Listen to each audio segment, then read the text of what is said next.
Welcome back to Wisdom in Exile Radio. We're here once again with myself, Adrian, Paul, and Norin, and we're talking about Lama Jampa Thaye's book, Wisdom in Exile, Buddhism and Modern Times. If you're new to the channel, welcome. We're just going to jump right into it. So politics is the topic of the day. And one of the first points that this chapter makes, which should generate some interesting discussion, is that Buddhism doesn't belong to the left wing, the right wing, or the right wing, or the center of politics. So, Paul, how have you been voting lately, and have you been doing it right? Well, luckily for me, I'm not a US citizen, so I don't have the right to vote, so I don't have to answer that question. I also use that excuse with questions about politics. Yeah, I don't have that get out. Right. So Norin, how do you vote, and are you doing it right? Yeah, I just vote for the obvious Buddhist party. And what is that? You know, well, I base it on the Buddhist economic model of, utopian ideal of social justice, basically. Very good. Yeah. That's I don't know. I really don't know. And I'm on the cusp of, and I just roll the dice because it just seems so random these days. But the very first paragraph of this chapter, Lama says that, he kind of adds this caveat is that this isn't an advocacy for total disengagement. Like, you shouldn't be disengaged with politics. And I struggled with that because it's like the whole Buddhist principle about renunciation. You know, if you're a person of this world, you're not a Dharma person. And yet Lama's telling us in the first paragraph, you shouldn't disengage from these things. And he goes on to mention Choja Pagpa and Sakyapandita's involvement in politics. Norin, you raised so many good points there, and where to begin, isn't it, with this whole topic? But one thing you mentioned, isn't a point about it doesn't belong to left, right, centre party, but you should expect in a Buddhist centre or Buddhist community, you'll have people left, right, and centre, because there's something about Buddhism and the concerns of Buddhism which are a lot greater than the concerns or promises of politics, which is your point, wasn't it? That Buddhism is more about, it's not just about this life, it's about what happens at the end of this life, it's about our death and what happens after death. So also there's this sort of vaster, transcendent aspect of Buddhism. And then how we engage with politics, I think it says, was it carefully and thoughtfully? Yeah. And it mentions how, we've politics is a jealous God, and if you let it just take over your whole mind and your whole world view in some way. So yeah, not disengaged entirely, because we're, as lay people, we're engaged in the world. But I don't think he's saying therefore, just go for it. Well, yeah, but on the other hand, there's two political wings, right? And one of them is obviously more compassionate, and that's my one. And the other one is they're stupid, they're evil, and they need to be stopped. That's the other one that I don't vote for. So if you're a Buddhist, you have to be on my one, the right one, because otherwise you're not being compassionate. I mean, and I was looking at the examples of Buddhist intervention in politics, and it wasn't that they, these great Buddhist masters came up with some masterful theory of an economic model. They basically reinforced the idea of well, don't kill everyone just because they don't agree with you. That was a pretty much of a fundamental tenet. There was the guru disciple relationship in involvement as well. I don't know what to say. You're being very provocative. What's the answer? What's the answer? There isn't an answer. Obviously, you can't. There isn't a political party that has that encapsulates Buddhist views, even though it's very compelling that the left wing is presenting this idea of social justice, and the right wing is more concerned with other things that I don't want to even bother going into because that's a rabbit hole. They're all physical forces. It's a rearrangement of the world, the physical world, and societal structures and economic structures to try and create some kind of utopia. And it's funny because he mentions, and he's got a great sense of humor about it, that how embarrassing and funny it is that it all stems from the Christianity, this linear view of progressing towards some kind of ideal utopia. And that's not the Buddhist view. The Buddhist view isn't linear. It's not unidirectional. Let's actually hold that thought, because I think we should go into that in some detail. It needs a bit of explanation though. To go back to the left, right, or centre. I think what you said is correct. To the right. Clearly, there's no one answer, and actually, I think it would be quite helpful for the state of democracy in general if people were a little bit more discriminating of their own side, and a little bit more challenging of their own side often, and questioning, like, are you doing the right thing here for everyone, rather than just for the side. And if it was a little bit less tribal, I think that would be a bit of a help. And so Buddhism should be able to talk to all of those people, and going back to a point that Paul made in the Buddhist centers. You don't want to put people off. People might have their opinions, but if you set foot inside a Buddhist center, and the first thing you're confronted with is someone's quite strong political views, obviously that can be quite alienating. There is a trend towards a very progressive view of politics being in line with Buddhism, and I did some research for this podcast.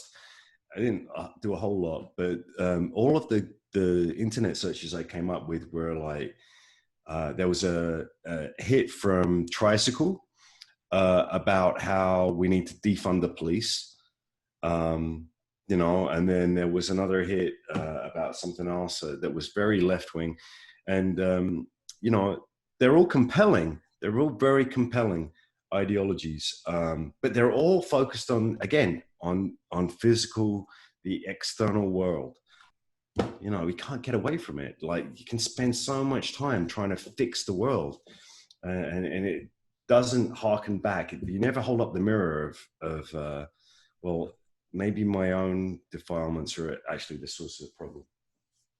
Yeah, I know you didn't want me to hark back to my my upbringing, but I'll do it anyway. But because I think some ideologies are very compelling, or seem quite compelling, and often, I mean, to not beat around the bush, is it? I think a lot of Buddhists think some of those ideologies are more consistent with Buddhism, isn't it? So, like, when I was back in the day, when I was a Marxist. Oh, you were a radical Marxist back in the day. I don't think you ever mentioned that. Sounds fun. But there's certain things you really, because if you believe it, like I did, like you actually believe it. So you believe that society is progressing, capitalism is inherently unjust and unfair, and its internal tensions will create a revolutionary situation, and that it's possible to then progress to what will be the ultimate mode of society, communism. But the flaw, there are some flaws with Marxism. I mean, it has no room for spirituality. Completely. That's the thing. So you start looking at some of the underpinnings. So one of them is that borrowing from Christianity of, there is this notion of progress, which we still got today. People see this notion that things inevitably are getting better, and we go to some sort of great end state, which is just shaped out of like the millenarianism, like we discussed a few episodes ago. And there's also with Marxism this notion that everything is matter, and that physics and the external world and economics, but the external is the answer to everything. So if you manipulate it, we can make it perfect society. And to your point, when you start looking into it, both of those assumptions progress and linear sense of history and materialism. Both of those are leaps of faith. There's no grounding to either. So when I became a Buddhist, I very much consciously renounced Marxism and renounced politics, actually, because both of those core assumptions I found were actually leaps of faith and contradict reason, or if you honestly examine the world. Like, you know, history, you see civilizations come and go, and they come and go.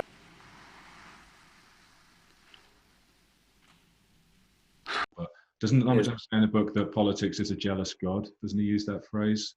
He does, but then, like, how do you reconcile renunciation with that? Because he says at the same time in the very first paragraph that what follows in this chapter is not a piece of advocacy for total disengagement. Yeah, but wasn't it? But then later he does talk about. He gives the example of Chogyal Pakpo and Sapam, but it's like. But for us beginners, you know, we're not going to be advising the Emperor of China, or, you know, the world leaders in that way. So for us, it's more about personal engagement with those around us, isn't it? It's in terms of ethical outward behaviour, treating the people we come into contact with care and not harming those around us. You know, anything bigger than that on the political scale, it feels like. Get some, I don't know. Yeah, I think part of the difficulty, it's not entirely people's fault in a way, because part of the difficulty is this jealous God thing. The mainstream culture is increasingly political. Every TV show tries to have a sort of social justice message now, and you know, commercials, big corporations are trying to sort of jump on the social justice, you know, woke capital. Political bandwagon. Your politics is rammed down your throat on every news show and all over the internet. And you go on even something like social media, for those who have access to it, Facebook. I remember it was just mainly people posting their political opinions. So the main. They're often platitudes. I don't mean to like interrupt, but it's important to make the point that a lot of the time they're just platitudes. They're like, oh, they'll make me look better if I agree with you, so I'm just going to like check the box. Yeah, but that's part of the character of politics and modernity, that's somewhat Protestant in its manifestation, which is that you've got to appear to be a good person in public, and part of that is what they call virtue signaling, which is showing to your peers that you have the right opinions. That's a form of political activism, though, because they think they're persuading others to also have those same political opinions. So, but my point is that the difficulty for the Dharma is that Buddhism is that the mainstream now is so politicized that people naturally, unless they make a very strong break, like Paul did early on, they're naturally bringing those political ebbs and flows, currents with them into everything they do, including Buddhism. You can't get away from politics. That's the problem in the modern. Yeah, it's so pervasive now. I think you put it really well. And like for me, you know, bringing up, you know, children, you know, my two children, trying to somehow immunize them to this continual torrent of politics, then the assumptions that underpin it, which are not consistent with Buddhism, is really, really difficult. Yeah, one of the phrases, I forget exactly in the book, is something like, politics is the source of their most deeply held values, which means that even if they call themselves Buddhists, they look to politics first, instinctively, for their sense of right and wrong in what they should be doing in the world, and then only to Buddhism secondarily. But it should be the other way around. They should be looking to the teaching of the Buddha for their most deeply held values of right and wrong, and then figuring out what, if any. And I think that's what Lama says actually later in that chapter about how we engage with politics. It's more engaging with it in a way that, you know, we're trying to create the space for Buddhist teachings to be able to continue and Buddhist practice to continue. So in a way, it's a bit like whatever political system, left or right, we're really just trying to discern, well, for us and our families and for the lineage, how are the conditions suitable that we can carry on practicing and our teachers and so on can carry on traveling and giving teachings. Like, you know, you see the lockdown we've had now, you know, from a Buddhist point of view, this is terrible. Yeah. teachers can't travel, people can't receive teachings. You know, this sort of situation is an example of a situation that, from a Buddhist perspective, is absolutely terrible. Yeah. If there was a political party that said, okay, we're never going to kill another animal, I'd be like, I'll vote for them. You know, that's compelling. But at the same time, I'm still trying to rearrange the external physical world to create some kind of utopia. And the root of my problems isn't in the external world. It's very much right here inside me with my defilements. Yeah, I think you've nailed it.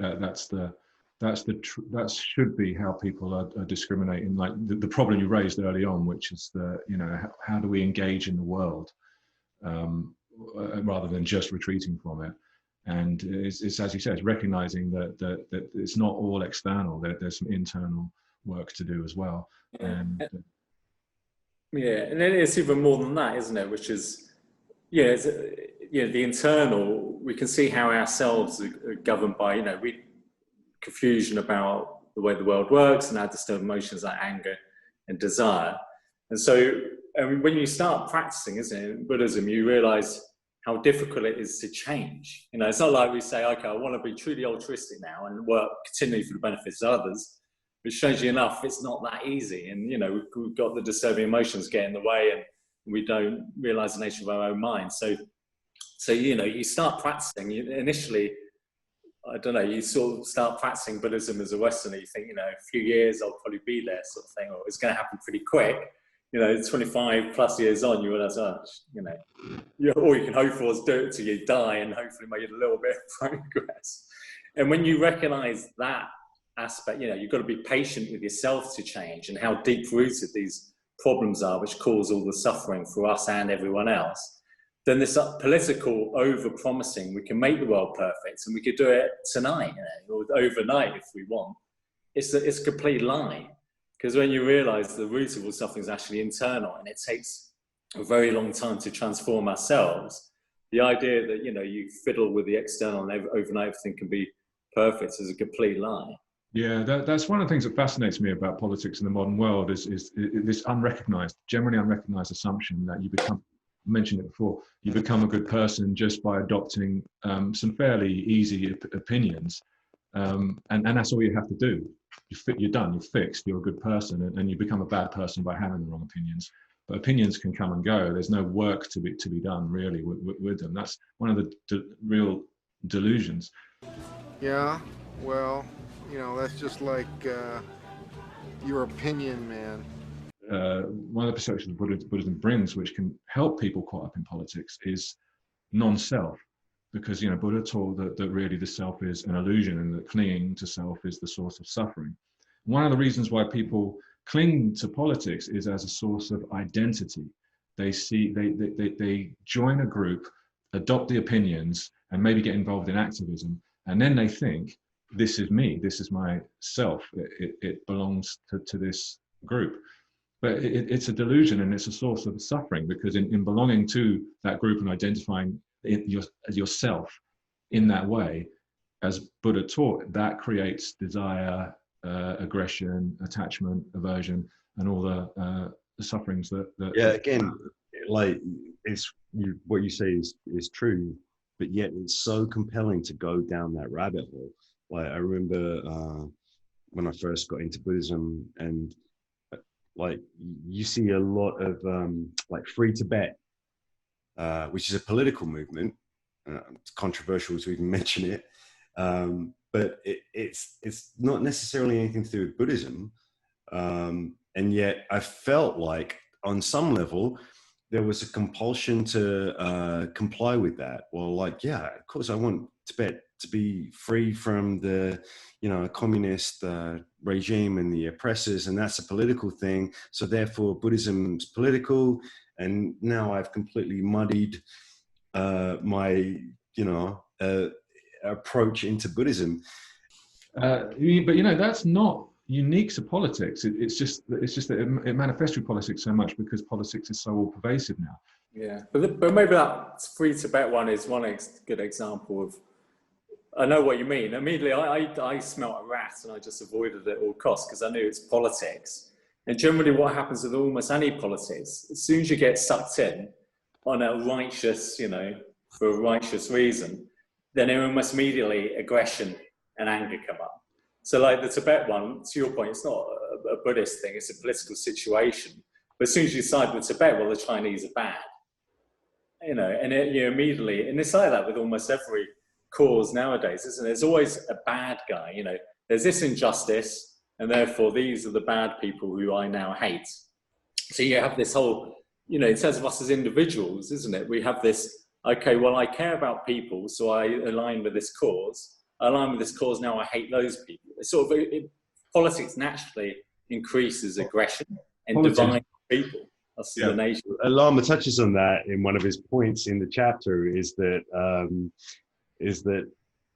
part of it is there's an attraction in divisiveness, in feeling like this. Oh gosh, I wish I could articulate it well. Yeah, political opponents are the true enemy, and politics depends on the friend-enemy distinction. I think Carl Schmitt said that. But that's jumping ahead a little. Can we go back to that point, Norin?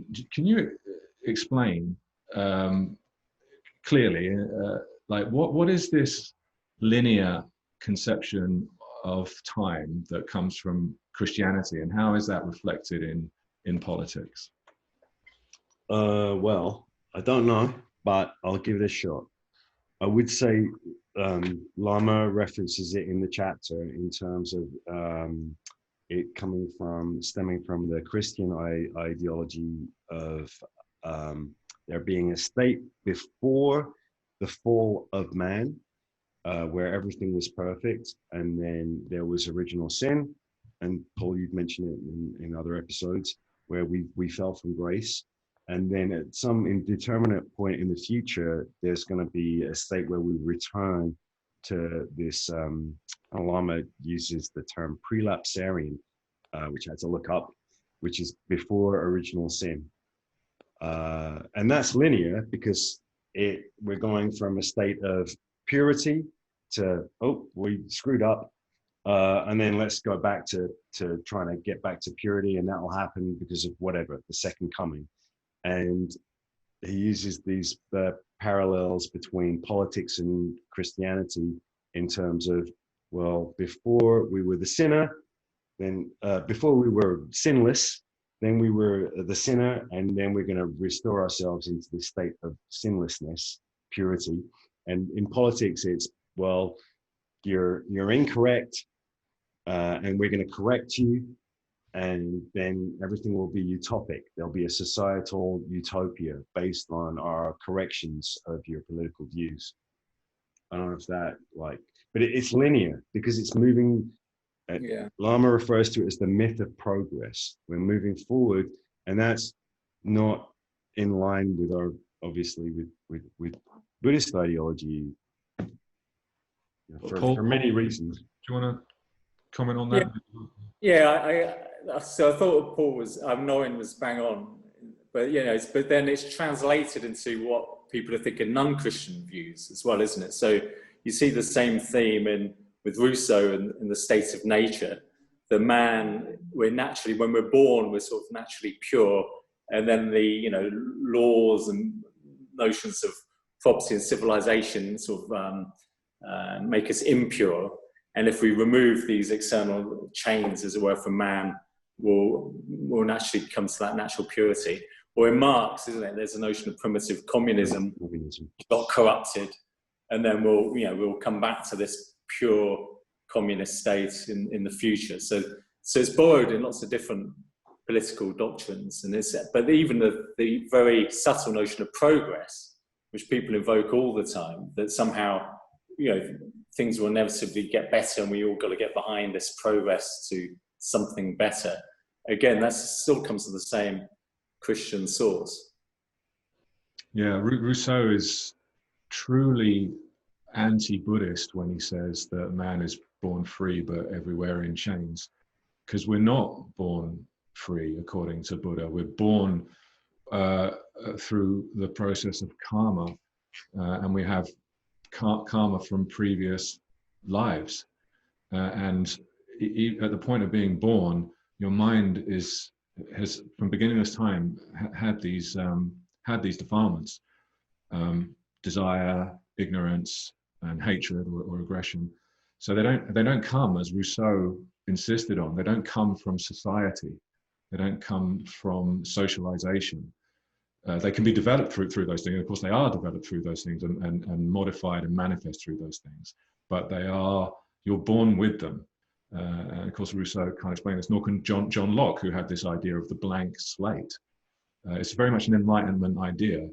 And from it comes this idea that by reordering society, you'll fix the chains, Rousseau's chains that everyone's artificially put on, and it leads to this modern idea, this very, very dangerous modern idea that everything in the past was wrong. Everyone from the past had wrong opinions. They created societies which was only characteristic was oppression, and by having the right political ideology and political system, we'll have utopia. It harkens back to science from the previous chapter, is that, well, for something to have some validity and for something to have some political volition, it has to have some basis in science. And this whole idea of them being, rebellious daughters or stepchildren of Christ, they are working hand in hand. To some degree, is in terms of like politics depends on science, and we see it very much. You've mentioned the lockdown, like, well, science says this, my particular extraction of interpretation of science, so therefore I'm going to make it a political legislation that we have to do this, and those two things are interwoven. It's that politics and scientism are the offspring of Christianity, because we rejected God and the transcendental elements of Christianity, but retained some of the forms, specifically the progressivism and the optimism of science, where science is going to lead to grand unified theory and all problems will be solved, all knowledge will be attained. And politics, as we repeatedly said, is to utopia. Yeah, there is a thread of connection. It's not like each chapter is separate and distinct. There's a continuity here, like between science and politics, that bears kind of keeping in at least in the back of your mind. Yeah, there's also a connection there, like you say, scientism and politics is in a way like the new religion, because there is something quite religious in the way people adopt them. One, they both require a leap of faith, which they just sort of take through osmosis, maybe through our society and its norms. One point I did want to make was that how Marxism had absolutely no room for spirituality, but it was very quick to jump on the bandwagon of other movements that were very spiritual, Standing Rock and indigenous movement. As an example of that, is that you saw a lot of Marxist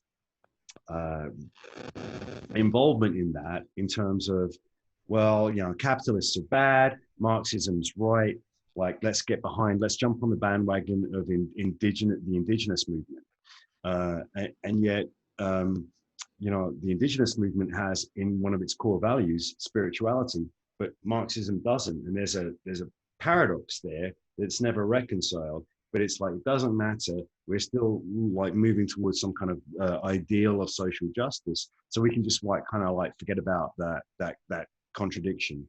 That's okay, we'll figure that out later on.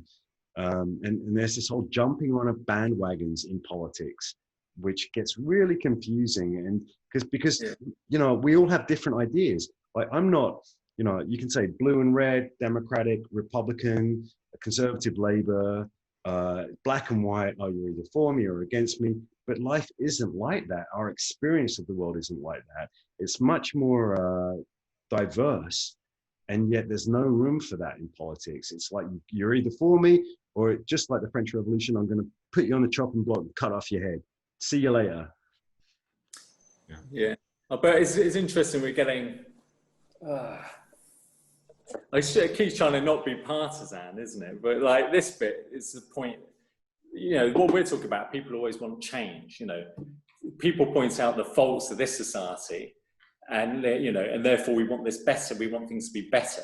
So there's simultaneous hatred of, you know, why it's bad now. Why is it bad now? And it's either the system or this group of people, that group of people, and we're holding up this, you know, this idea which will never happen of this perfect thing that we can create. But it's sort of grounded in this sort of hatred of something, that the imperfection somehow is not right. Hatred. Puritanical, isn't it? There's something wrong. It comes back to that Rousseau thing or the Marx thing or the Christian. How's that a partisan point? Sorry, how's that a partisan point though, Paul? Because like say for Buddhists, like we live here, right, and we moved to the US partly because it's a free country, you know, whatever that means. But it doesn't mean we can practice religion or practice Buddhism. We can open a Buddhist center here and tell people, oh, do you want to be a Buddhist? You know, you couldn't do that in the Soviet Union, or you can't do that in China. You couldn't do that in the Eastern Bloc. It's illegal. It would have been illegal. If you go to some Islamic countries, you know, if you were a successful convert to someone to Buddhism, it's punishable by death, you know. So we're here because it's a relatively free society where we can practice Buddhism.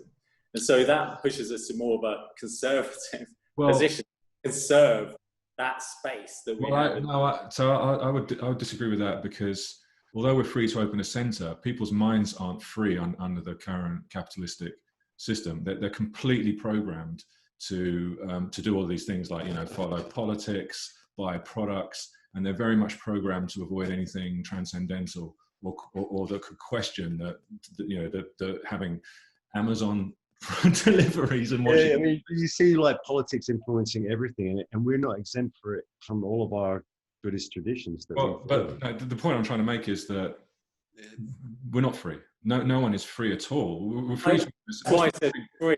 I said free. Yeah, but what's the use in having freedom to open a centre when no one wants to come to it because they're too busy watching Netflix? Would you rather go to a country where you're not allowed to even tell anyone you're a Buddhist? There's not much difference in it. There's not much difference. It's only marginally better here. For me as an individual, yeah. Rather than letting it get worse. And to your point, like, things are bad here already. You know, it's sort of more almost barbaric, you know, in terms of the indoctrination of people to ideas that are completely inconsistent with Buddhism. But, you know, but there's still a little bit of space there. And then in terms of the political thing, I guess those things which are trying to shut down different points of view, or, you know, increasingly get this homogenous viewpoint as the acceptable viewpoint out there and lock down other ones. So a lot of Buddhists, I think, in the West think that, yeah, but we're on the good side, so we'll be all right. All right, very, very good, interesting discussion. We actually only got about halfway through the chapter, so we'll carry on next time. As usual, please leave comments and criticisms in the comments section, and we'll do our best to respond. But in the meantime, Norin, Paul, see you next time. Thanks everyone for watching.